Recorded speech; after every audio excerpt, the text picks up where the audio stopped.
Well, the pin holder thing broke on this Skill brand Sawzall. And well, we still got the one from Scrap Farm that works. It's got this annoying feature though, like this thing that locks with every trigger release. See?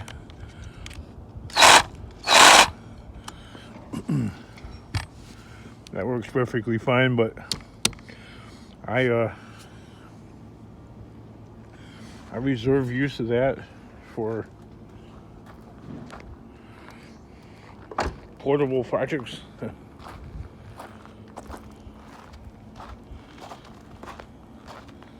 So I got this old Harbor Freight one.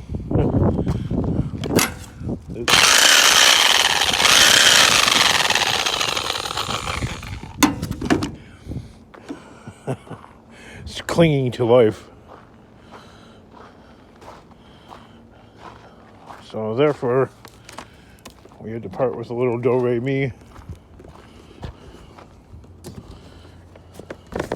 And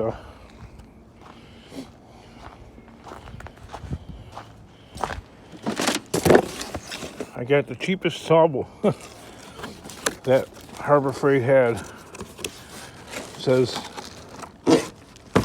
the ad says $14 for inside track members, which I'm not. And $27 for all you other fools. Whoever you are. Oh, got a little Allen key in there. Fantastic. I didn't know it was actuated with an Allen key. Ooh, wow, this thing is really actually kind of chintzier than... What kind of word is that anyway? Chintzy?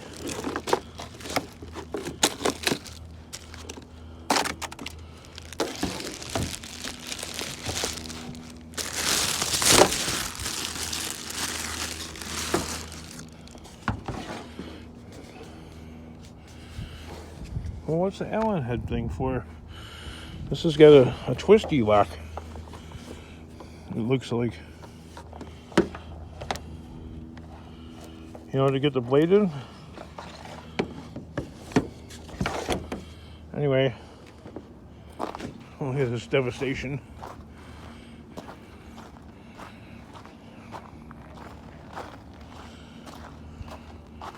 Just when I'm like nearing completion, the saw breaks down. So like the battery powered one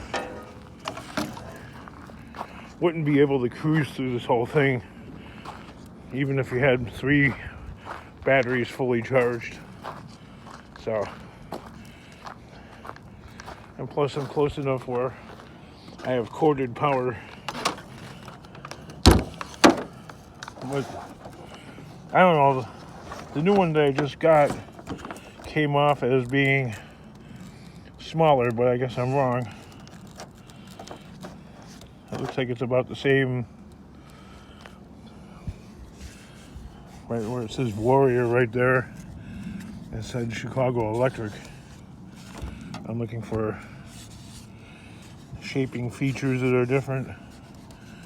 There really don't seem to be any. Got the 3 vent holes there. So basically this is the same item, only now it says Warrior.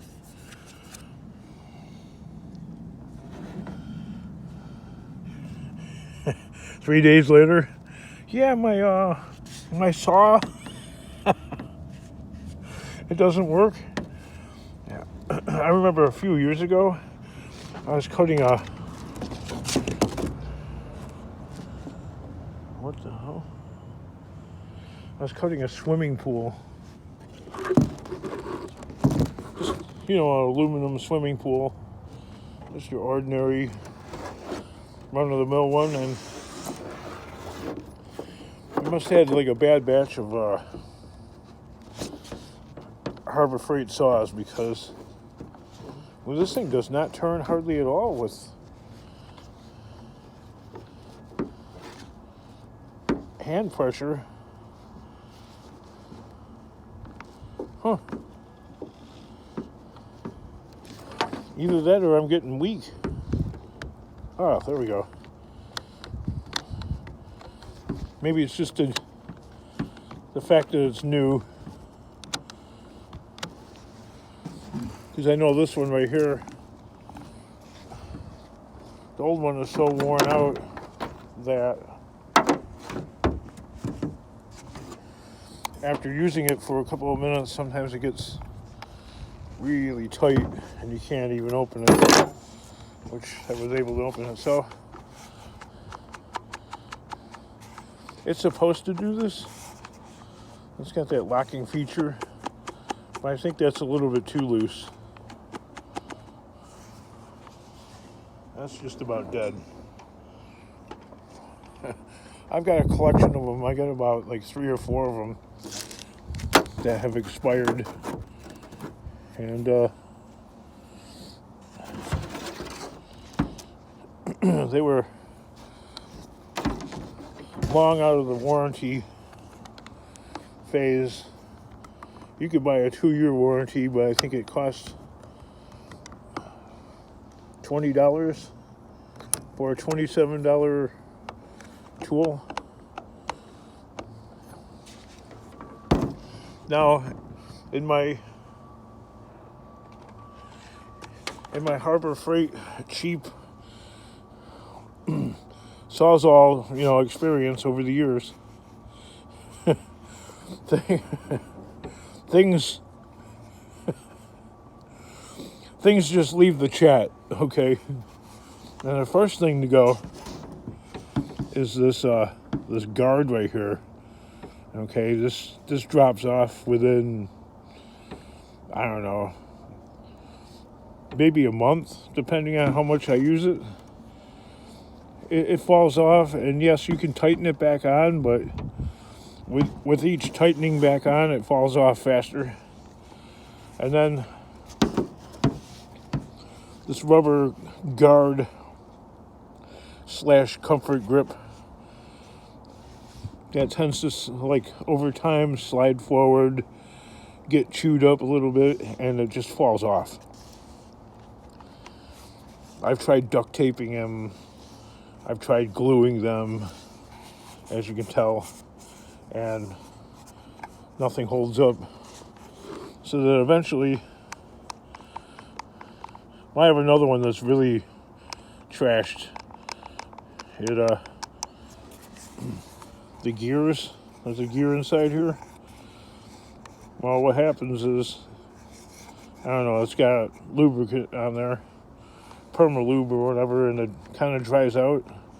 Or, like very fine dust particles find their way in there, and it allows for the gear to end up getting chewed up, because now the lube that's in there is also mixed with fine dust particles of whatever metal you've been cutting. And just because of the simple engineering of these tools, they're basically doomed from the beginning. Just a matter of how long. This one, somehow or another, the switch outlasted the other ones. Like, a lot of times the switch just lets go, and it's spring loaded, it just pops out, and all that's left is there's like a little button inside there, so you're stuck sticking your finger inside the button there, and it's kind of a lot of wear and tear on your finger. But this one also lasted long enough where I actually replaced the cord with a scrap cord that I found. I put a much longer cord on this one. It's like probably about 10 feet long. So it's not even a Harbor Freight cord. because the factory cord is a 2-pronger, and this one's got a useless ground, because the ground actually goes to nothing on here, because there's no place for a grounding wire in here. But this is what I had, and this is what I wanted to put on this old Harbor Freight one. When the cord went out right here, it just started cracking. Probably because, I use the tools in all kinds of temperature environments. And especially when it gets really cold.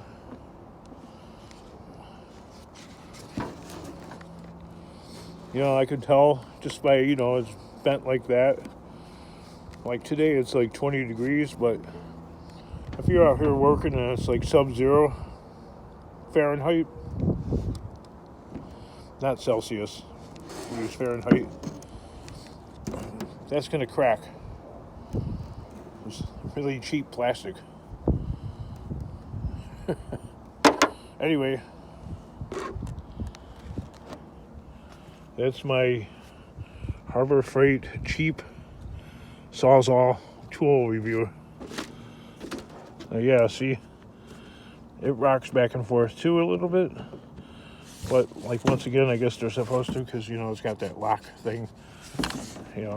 I never use that feature. Matter of fact, I find that feature annoying. I don't know.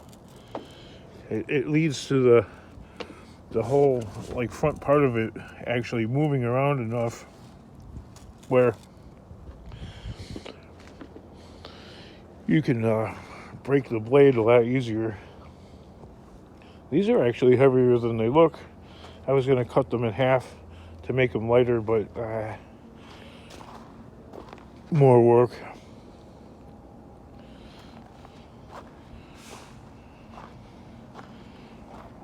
So I went for the weakest possible part, but it started undulating, if you know what that means, and it kept trying to bind up the saw blade. Then I got a scrap farm saying, you should start using that cutting tool. I've only used that cutting tool a couple of times.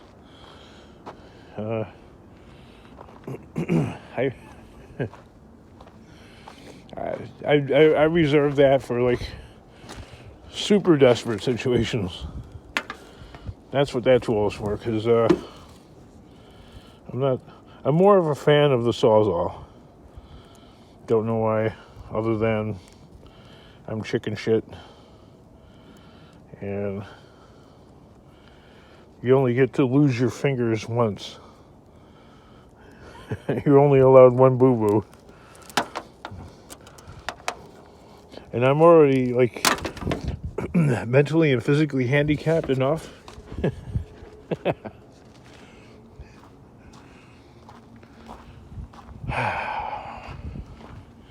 Well, back to work.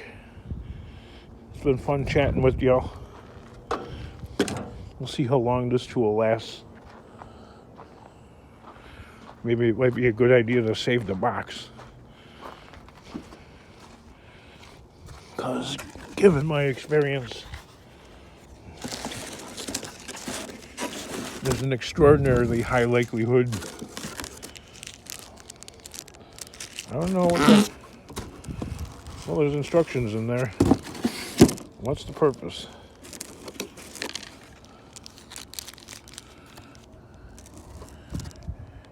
Keyless blade change. Doesn't even show on here what this is for. Huh. I'm sure it's got a purpose. They wouldn't put it in the box if it didn't. So yeah, a lot of people are like, you should use the battery-powered one. The battery-powered one, for me, is for when I'm out scrapping. And especially like if I'm using this car and there's only very limited space for some item that I could get in there. Had I had a saw, well, I got a saw. Got a saw, a battery charger, they can plug into the cigarette lighter, so I'm all good that way. When I'm on location, better to use a coated product. That's just my opinion. Not everybody shares that opinion, but that's just the way I see it. And with that, I think I bored everybody enough to like click off the video by now, right? Kind of slow today, huh?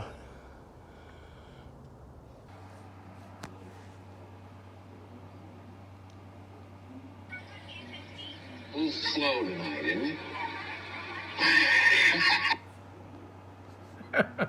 Well, basically, this thing is brand new and it's already not working. This gear is stripped. We'll even just put it to a little piece of wood here.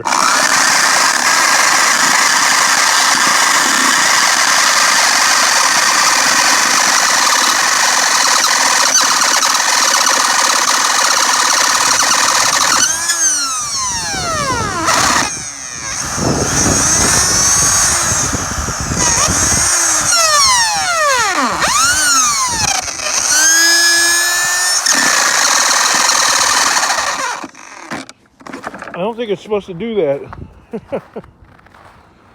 Whatever. You